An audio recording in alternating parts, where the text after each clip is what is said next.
So my name's Keith Buhler, and I am a humanities faculty member at Trinity Classical Academy in California, Los Angeles. And we're going to be talking this morning about virtue. So the ACCS is one of the few places left on earth you can pack a room with a virtue talk. So I'm so glad you're here. I've been so excited I've actually been planning this talk since last year when I was attending the ACCS for the first time and learning so much. And I feel like the same way I felt this morning. I went to 2 sessions and I've got a lot of notes and a lot of ideas for the next year. So it's very inspiring. And then I attended the Alcuin retreat in New York, which is Chris Perrin's, one of his organizations, the Society of Classical Learning. I attended that in November of last year, October. And we talked about assessment, and it was just high level, what is assessment, how do we do it better, how do we make it classical, what is the history of letter grades. Brian Williams gave a talk on that. So I've been thinking about assessment, I've been thinking about virtue, and I'm really excited to share this with you. I did leave time for Q&A, so if you have questions, write them down and we can talk about them. Obviously we can talk after as well. Virtue is something for me that's been a topic of interest, personal interest since college, since maybe before college, reading C.S. Lewis' Mere Christianity. And he's got chapters on the virtues. He doesn't have chapters on, he talks about right and wrong, but he also talks about virtue and vice. And that was a new category for me. And then in college, reading again C.S. Lewis' Abolition of Man. And I still have my notes. I wrote down my little 18-year-old brain. I said, oh, dang it. Ethics is a science. You can't just make it up. It's objective, And so I got an opportunity to study virtue at the graduate level. I did my PhD in philosophy at the University of Kentucky, just finished last year, 2 years ago now. So I had an opportunity to think about virtue and vice in this sort of contemporary conversation. So that's kind of what I'm trying to bring to bear to ask this question about assessment. Okay. You notice old books talk a lot about virtue and vice, right? They don't talk so much about right and wrong. They talk about virtue, not just meaning the chastity of young women, but meaning the manliness of men, right? So at first I thought maybe virtue was a sort of an Athens term and it wasn't a Jerusalem term, and then I found 2 Peter 1:5. It's been there my whole life, I just didn't underline it. It says, according as his divine power hath given to us all things that pertain to life and godliness. So how many things that pertain to life and godliness? All of them. So not a few left over that he's waiting to give us, right? According as his divine power hath given us all things that pertain to life and godliness, he goes on to say, giving all diligence, add to your faith virtue. Arete. Add to your faith virtue. So at that point, he can't be talking about work salvation, right? We've been given all the treasures of godliness, and you have faith. Add to your faith this other thing, virtue. Why? Not because you need it to get divine grace, and not because you need it to have faith, although it helps. Virtuous pagans are a lot easier to evangelize than vicious pagans, vice-ridden. But because perhaps virtue is a means of enjoying the divine grace that we've been given. Perhaps living virtuously and acquiring virtues you don't have, or strengthening ones that you do have, is a way of appropriating God's grace to you. Perhaps Christ is the virtuous man. And so being like Christ is the pursuit of virtue. So it's right there in the New Testament, and elsewhere, the word virtue is there, which is helpful. But virtues talk about things like the works, the fruits of the Spirit. Those are character traits more so than actions.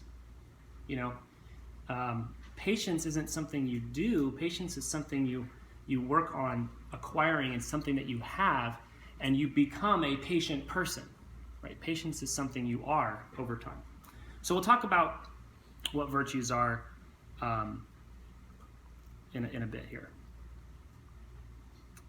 How many of your, just a quick show of hands, how many teachers in the audience?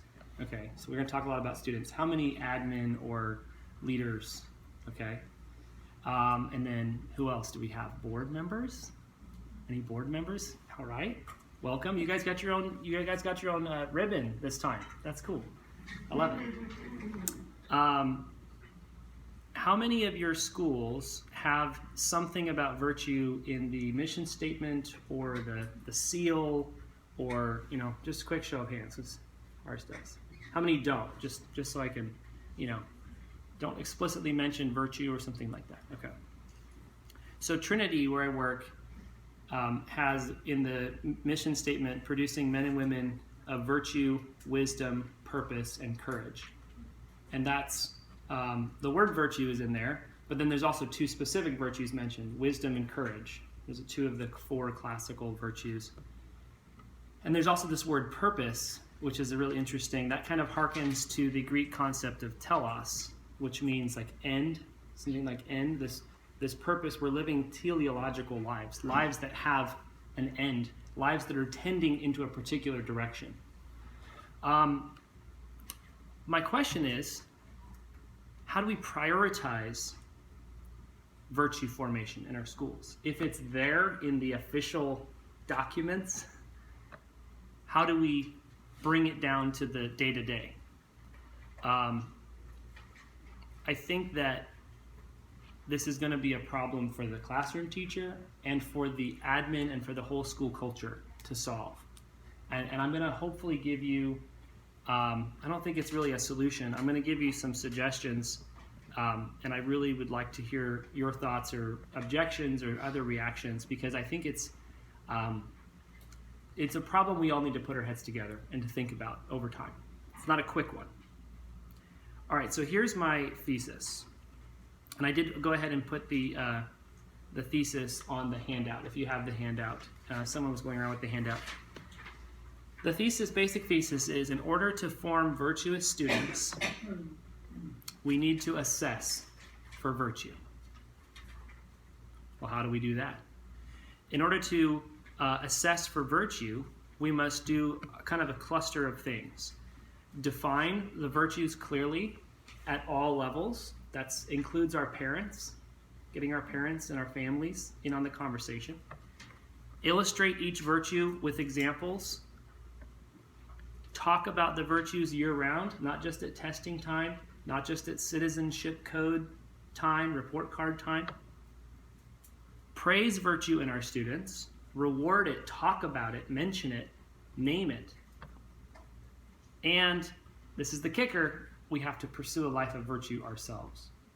We have to model it. So that's the thesis, so we'll kind of walk through it.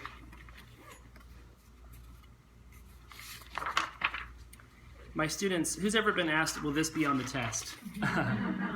Okay. It's like, is water wet? When my students ask me that, I like to say, you know what the final test is?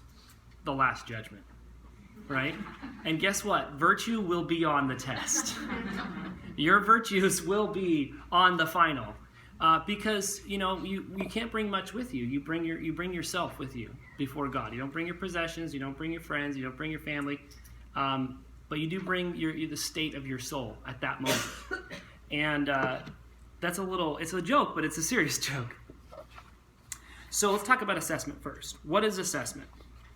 Most obviously, formal assessment is a test, a quiz, a reading check, a notebook check, a true-false test. There's other forms of assessment. There's oral assessment. Can you answer this question? Sometimes we do seminar, kind of deals where it's like, I read your paper, but let me ask you some questions about your paper, and your job is to show me that you understand my objections, that you've thought about them, that you have a response. Sometimes we do memorizing assessment. If you think about it more broadly, comment codes are assessments, right? Your student is a pleasure to have in class. Comment code number 1 goes on everybody's Everybody's report card, pleasure to have in class, even if there's sometimes a pain to have in class, there's sometimes a pleasure to have in class. But also things like, they show up with prepared. That's an assessment, right, of their preparation, of their diligence. Things like they are respectful and they make contributions. That's an assessment. Maybe there's not a participation grade in your class, or maybe there is, but the comment code is an extra form of feedback. How about awards and honors? Are those assessments? This is a student that we're going to give an honor as they graduate our school so that future schools know they're one of our best. That sounds like an assessment to me. You represent what we want our students to be like. We want people to be like you. That's an assessment of their character, their overall, the way they show up at school. It may or may not reflect their grades, it often does, but it's a different kind of an assessment. So these are mirrors that we put up for our students to look at themselves in, to see how they're doing, what they're doing well at. So I want to think about assessment for this purpose as primarily being a signal, and it's a signal of what really matters. So on one level, the question, will this be on the test, can be a sign of laziness, right? You've taught me 10 things. I don't want to learn any of those 10 things. But is there one or two of them that I have to learn for the test? And you say, yes, here's the study guide. Or you say, I'm not going to give you a study guide. Learn it all. Learn all 10 things. Or you say, doesn't matter if it's on the test. This is intrinsically valuable. You should learn this. But there is another way of asking that question, which I think is not malicious and it's not lazy, and that is simply, look, you've taught me 100 things in this class, and I have 100 things in my other 6 classes. So I have 600 things to learn. I'm never going to learn all those. Which ones do I really have to focus on? Give me a filtration device. Signal, put a little red flag on everything that I actually need to know, because it's too much, I'm overwhelmed. I know at Trinity that's often the comment we get from our students, and even the good students, not the ones who are, overwhelmed. Because they've been playing Fortnite for so long, they don't have time. So assessment is a signal, it's a subtext where we say what's important, and then what we assess for is what they hear is really important. It's a language our students speak and understand, whether they realize it, whether we realize we're speaking that language or not. So at the Alcuin Retreat, Bill St. Cyr, who is one of the founders of the Ambleside schools, it's a Charlotte Mason school, he said something I thought was really profound. He said assessment, the deepest assessment that students are paying attention to is your face. He says, this is the question students are asking themselves. Do the people I identify with go bright-faced or downcast when I do this? Right? So if a student disagrees with you and you go, they heard loud and clear, ooh, that was the wrong thing to do. That just made, if they like you, right? If it's the person I identify with. If they like the teacher and you, just a little snort, they hear that was the wrong thing to do, right? There's a lot communicated in the breath and the exhale. If they say, Dr. Buhler, I know you said to read it and take notes. I wasn't sure what you meant, so I wrote out like a little summary of the reading. And I go, that's amazing. That's really good. Why did you do that? That's awesome. I didn't say to write out a summary, but that's just a good thing to do. You're a good student. When they see my face light up, right, they go, oh, that's a good thing. That's something I'm supposed to be doing. So sometimes, and the interesting thing about the face is you can't necessarily control it, right? The thing you really value is going to pop out. They're called micro expressions. Like if something, if a mouse runs by, you go, you do a little fear reaction before. Well, some of you might scream, but you do a little fear reaction before you get your composure back. And so that is a level of assessment that I want to think about today. Are we rewarding or signaling virtuous behaviors by our smiles? Or are we actually signaling, you know what, I talk a lot about character, but what I really care about is that grade. Right? What I really care about is you got into that college. What do we what do we affirm?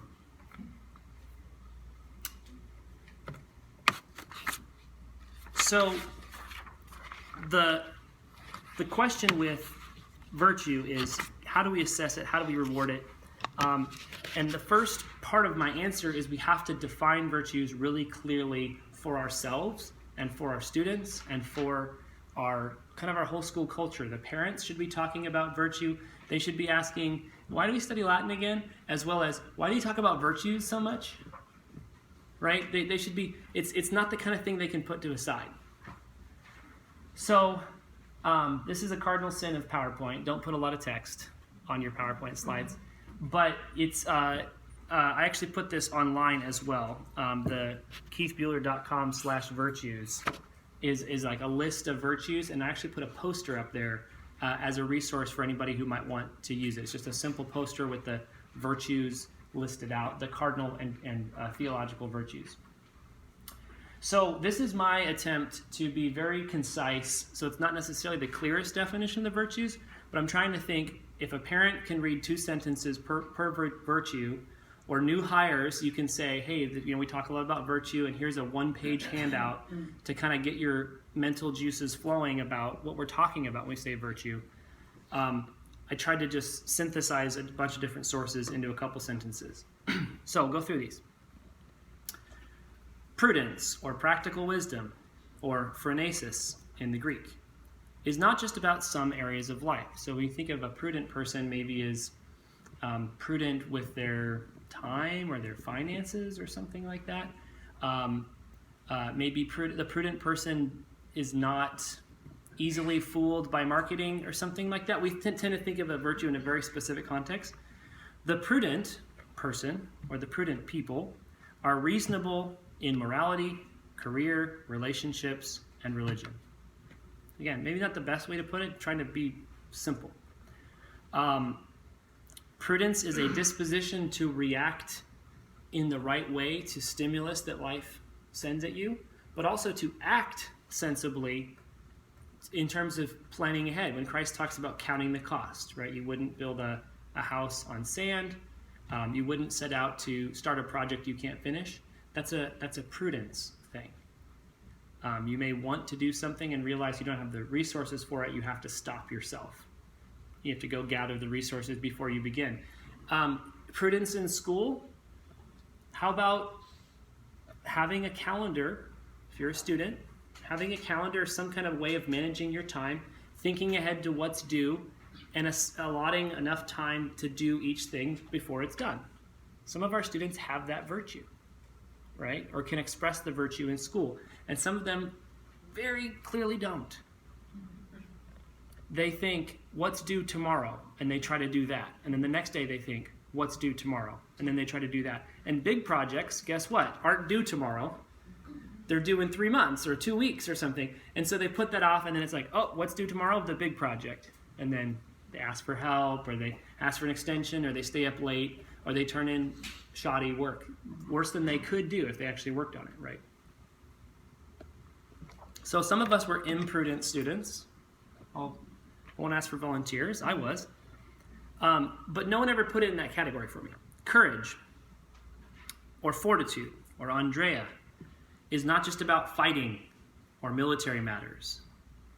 The courageous stay at their post, doing what is right, no matter what adversity they face.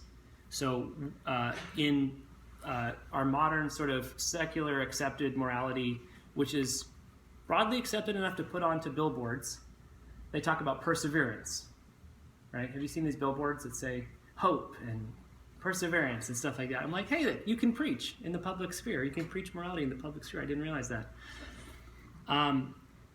Perseverance in doing good, that's courage. Sometimes it's active courage, like I need to go out and do this thing even though it's hard. Sometimes, Louis Marcos points out, it's passive courage.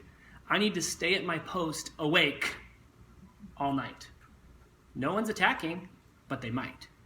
And me being here requires perseverance, fortitude, strength. So Louis Marcos has he has a whole book about examples of virtues drawing from Narnia and from Lord of the Rings. It's called Standing on the Shoulders of Hobbits. And he shows you examples of each one, and it's like, do you think moms need courage? Do you think moms need to stay at their post when it gets hard? Right? Do you think teachers need courage? I mean, it's not just a fighting thing. Okay, temperance, or moderation, or sophrosune, is not just about food and drink. We tend to think of if you overeat, that's immoderate. If you overdrink, that's immoderate. If you don't drink too much or you don't drink at all, that's temperate. But the temperate in general remains self-controlled in everything that has to do with pleasure and pain, Aristotle says. So sleep, food, and entertainment, so that less important things do not overrun their lives. The less important sometimes is pleasurable, and it can outweigh the more important.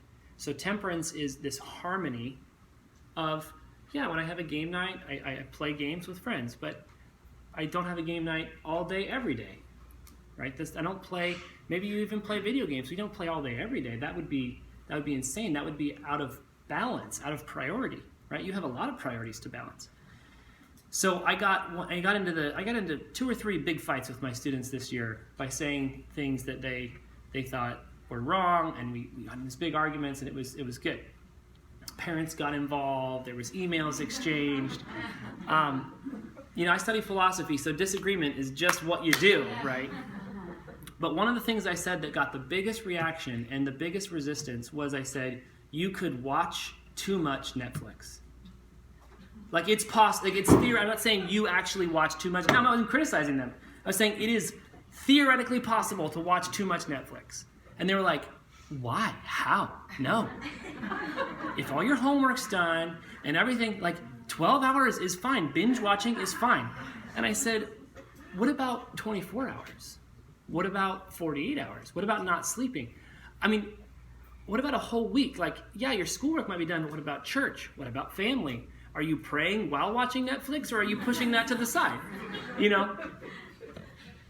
So without saying you're watching bad shows or things like that, just there could be too much of a good thing. Could there be too much of a good thing? And they really fought me on that. And I live in LA, so entertainment culture has a stronghold, And I was like, you guys are so steeped in immoderation, you don't even realize that it's a sin, that it's a vice. So they did get personal, I guess. It was like, you do watch too much Netflix, by the way. But it started out very theoretical. So that was a really good conversation to have. And then the rhetoric teacher and I teamed up and made them write in praise of the virtue of moderation and an invective against the vice of immoderation, right? And you're like, very suspicious. I'm in a different class writing about the same thing. But they just had never come across this thought that temperance isn't avoiding bad things, because that's obviously, you should avoid bad things. It's the proper balance of good things. And then justice, diakosune. It's not just about fairness. This is the biggest mistake that we make, I think, in our culture. Sometimes fairness is just a synonym for justice. And if you look at the concept, what someone's talking about is justice. But oftentimes fairness is this idea that everyone gets the same thing. And justice is the idea that everyone gets what they're due. It's the just person gives to everyone what they're due. They live in harmony with friends and with society and remain faithful in doing what is right. So that's in Plato's Republic, the justice is defined as minding your own business, essentially. So not meddling in other people's affairs that are above you or below you or to the left and right of you, doing your business. And that, if you're doing your business and I'm doing my business, guess what happens? Harmony, right? We actually live in a social sense of justice. But justice can be a personal virtue as well, not just a social virtue. And then we have faith, hope, and love. Anything you want to say about the 4 virtues here? Because this is kind of interesting stuff. This is probably review for a lot of you, but maybe this way of thinking about it and putting them together. And why these 4? Joseph Pieper, in his book on the virtues, says that even at the time of the Greeks, the cardinal virtues, these are the 4 cardinal virtues, were not so much argued for as assumed. Like, it was assumed that this is what defines a good person. If you had all 4 of these, the Greeks thought, then you were clearly like successful as a person. And I don't think anything's really changed. I think that there's big long lists of virtues. You know, some of them are short, some of them are long. These are just thought to be the foundation or the basic virtues. I mean, you could have other lists. It's not like there's something magical about these are the only ones. But they do seem to be pretty comprehensive in capturing our intuitions about what a good person is like.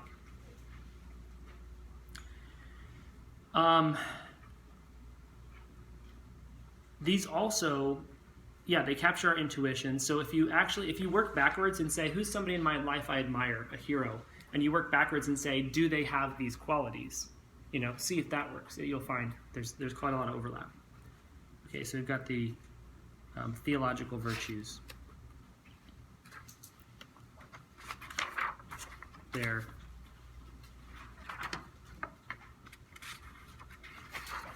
Oh, my proof text. So I don't pull out scripture proof text on moderation until they've really worked themselves up into this, like, no, moderation is not a virtue. Moderation is not a vice. But there's a time for weeping and a time for laughing. It's one of Solomon's things, right? He doesn't say how much weeping and how much laughing. He just says that there's a time for both of these.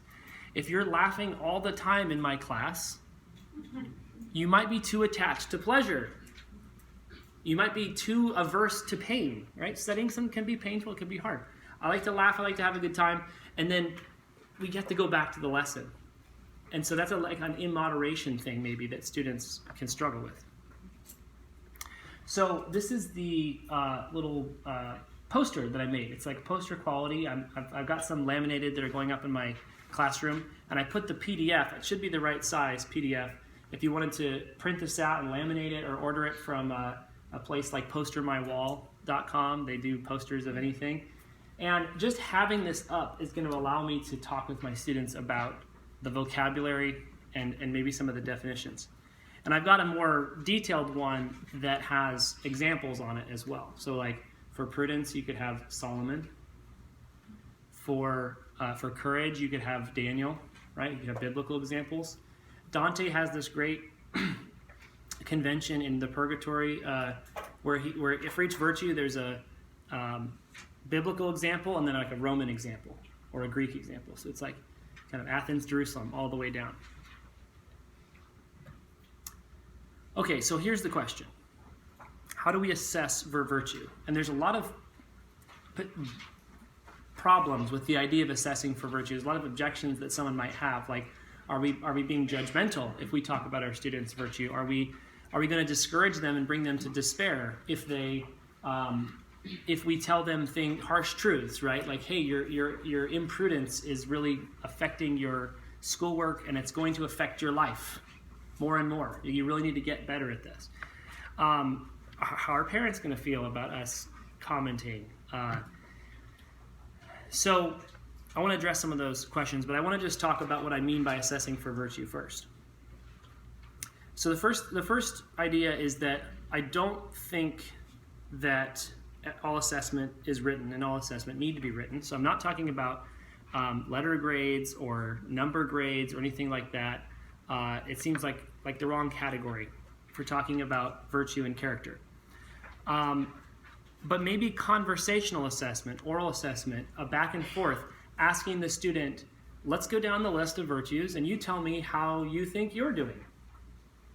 Like, I'm not gonna maybe even respond. Just I want you to think about what prudence is, tell me what you think it is, and then tell me how you fall on the scale of really, really imprudent to really, really prudent. Just to get them self-reflecting, right? That would be a form of assessment that shows them we think this is really important. And if they say, I don't know what prudence means, I say, okay, well, let's go back to the definitions and let's look at those in more detail. That would be what I'm calling conversational assessment. It's not quantitative, but it's qualitative, right? So how do we do, sometimes people say, if you can't measure it, you can't manage it. Well, so how do we manage something you can't measure? Well, you can measure, just not with numbers, right? Like, like I'll say, my dad is a very loving person. Is he more loving than that person over there? Yes. how much more loving? Like how many loving units? No, it's not loving units. It's just, there's a quality, just like brightness and dimness. Like you can tell when something's brighter, but they made up lumens, right? They made up a quantitative scale for amount of light, but you don't need that. You can see this one's brighter than that one. So we could encourage ourselves and our students to think about, hey, how can you become more moderate? I know you're moderate, but what would it look like to be more moderate? How could you practice that virtue? It's also not an on-off switch, right? It's not binary, but analog. It's not up-down. It's the dimmer switch. Once it's on, you can push it up to get brighter and brighter. So I don't know if I would ever tell a student, you have this vice, the end, right? It's more like, hey, on the spectrum of vice to virtue, you're down here. You need to get more virtue up here. Brighten up the justice. It also shouldn't be just occasional. I think this is a hard one. This is something administrators can weigh in on, but we can't do testing and finals and SAT all the time. It's like these things take over our school. Finals week or SAT testing. We can't, and then comment codes go on the report cards, which go home to the parents, and the parents are, getting all their complaints out all at once at the end of the semester. Well, the teacher wasn't fair, and so there needs to be check-ins maybe in the middle of the semester or once a month or something where it's not lost, it's not drowned in the practical day-to-day of getting our school done, sports and everything else. Maybe there would be check-ins. What we do at Trinity is we have a once per year parent conference, and I think it's end of the first semester. Well, we don't have an end of second semester parent conference. So it kind of has to do a lot of things, right? Any concerns for your student? What are their goals? Like, how are they doing in that geometry class? And there's a lot going on. So maybe something that's just a check-in about character goals, right? What virtues do you want your child to be working on? How can we partner with you in that? Oh, you don't know what the virtues are? I'm glad you asked. We have this resource for you. Talk about it in your family. And so it'd just be a check-in to put it on the forefront of people's consciousness at the beginning of the year or maybe middle of the first semester, and another check-in later. I'm still thinking this through. And finally, it's not just something that you teach, right? We shouldn't have virtue class, I don't think. I think that it needs to be modeled in every class. Virtue is something you are when you're asleep, right? Aristotle says that the virtuous person is still virtuous when they're asleep. They're not activating those virtues. Just like you can still speak English when you're not speaking English, right? It's dormant, but you have that capacity. And that's the kicker. So one thing that, I think administrators already do when they have to intervene on discipline issues is they're giving students assessments of their character. So we had an issue in our school. Some students were misbehaving. We said, hey, why are you doing that? And they, where did you get this? They had a vape or something like that on campus, a vape pen. Where did you get that? Oh, we got it from these 5 other students. Uh-oh, okay. Let's go have conversations with them. But pretty soon it was, hey, did you know about this other person doing it? Oh, no, I had no idea. Did you know about this other person doing it? Yeah, they knew. It's like, okay, well, now we just caught you in a lie. So I'm going to give you a little assessment of your character, right? Be honest. First of all, don't do anything wrong. But second of all, admit it. Just suck it up and admit it. And say you're sorry, and don't act nonchalant about it, right? Some of them were like, oh, yeah, I did that. Sorry.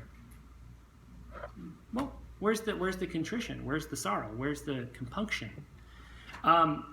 So our administrators were giving lots and lots of assessment of character in that. And even giving little tests, you could say, I'm going to give you a chance to tell me the truth.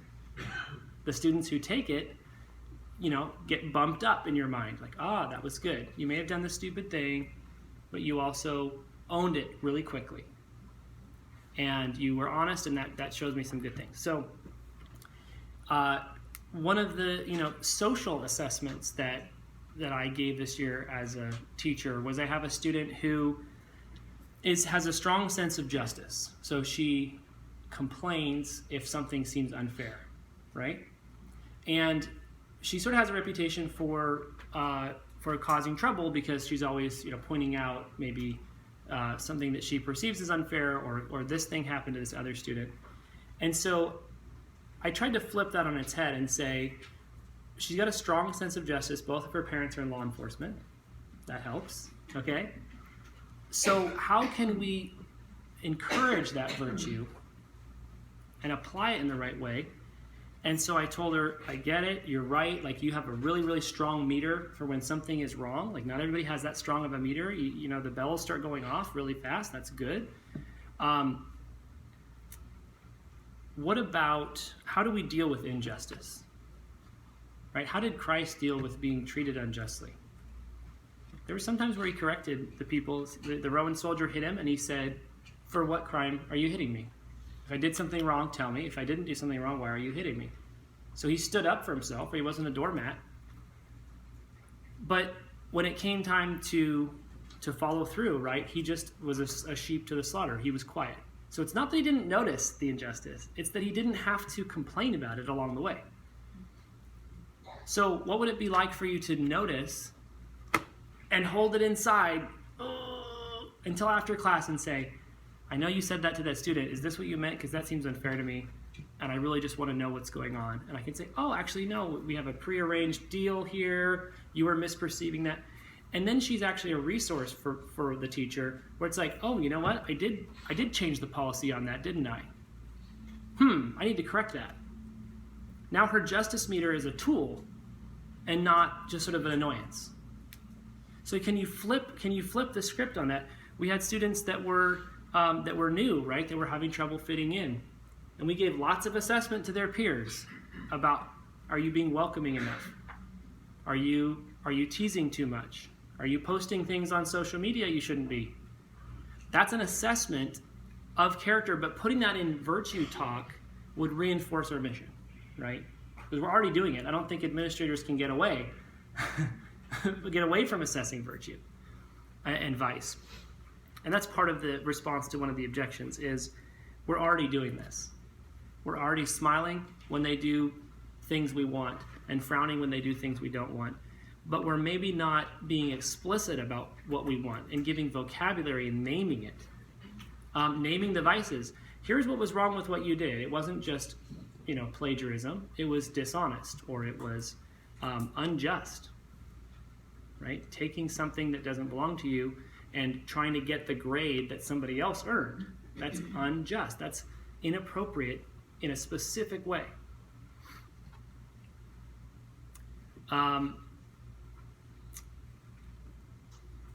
I think that our students respond to praise, a lot of them. And so if we're praising virtues, we'll see more of them, right? If they know, hey, the administrator's passing out praise now for this behavior, so that's the kind of direction I want to go. And there is an objection there, which is, do we want people to be virtuous for the praise or for the intrinsic reward? And that's an important question. And obviously with anything, there's a passing off of, when you're little, I give my kids little treats for doing things that are good, but eventually I'm going to stop giving them treats and just say, hopefully you keep doing the good thing regardless, right? But it's a signal. It's not necessarily about the praise. It's a signal that this is what we really, really care about. Everybody who's watching. And that's why I think giving out those sort of awards at the end of their 4-year career in high school, maybe we could rethink that. This is the kind of student we want you to emulate in their character. We say that once at the very end of high school. Maybe that would be something you say at the first quarter. Like, hey, this person's got the St. George Award kind of badge, or they're a candidate at least for the award.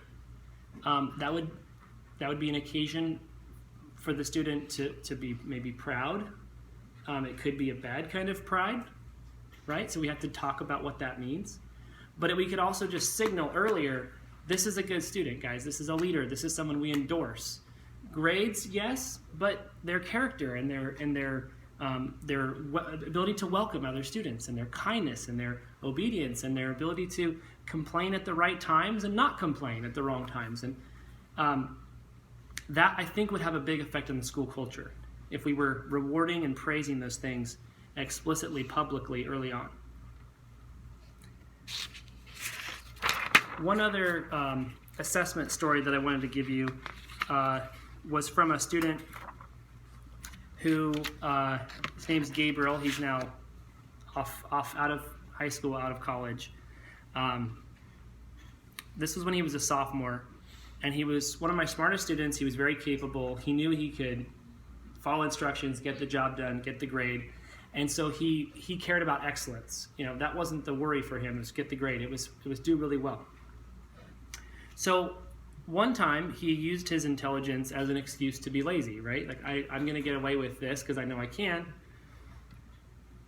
And he wrote a paper that was subpar. It was a final paper. He turned it in. It was good enough, but it wasn't excellent. It wasn't what he could do. And so I just sent him an email and said, I expect more from you. This is not okay. Like, it's actually kind of arrogant of you to just waltz in, write a paper, turn it in, right? I signed this big thing. And so he said, Proverbs 9:8 says, rebuke a wise man and he will love you, right? If you rebuke a fool, you get only hatred back. But you rebuke a wise man and he will love you. And so I rebuked Gabriel, and to his credit, he loved it. And he was like, no one's ever told me I'm proud before. And it was obvious. I mean, you could tell he's a proud kind of a guy. But he was a really good student, and so people praised the good student, and they didn't necessarily say, can you be a good student while being humble? Can you do both? He said, no one's ever told me I'm proud before. And I'm going, okay. And he said, and also no one's ever called me out on doing a good enough paper that wasn't as good as my best, which is a weird category. And it blew him away. He said it was kind of a turning point for him in his high school career. So I was like, oh, wow, I just sent an email. I didn't know it was going to be that big of a deal, but it was the kind of assessment I wouldn't give in class. I wouldn't put, D on the paper. I had to just go reach out to him and say, this isn't good enough. You can do better. What's up with that?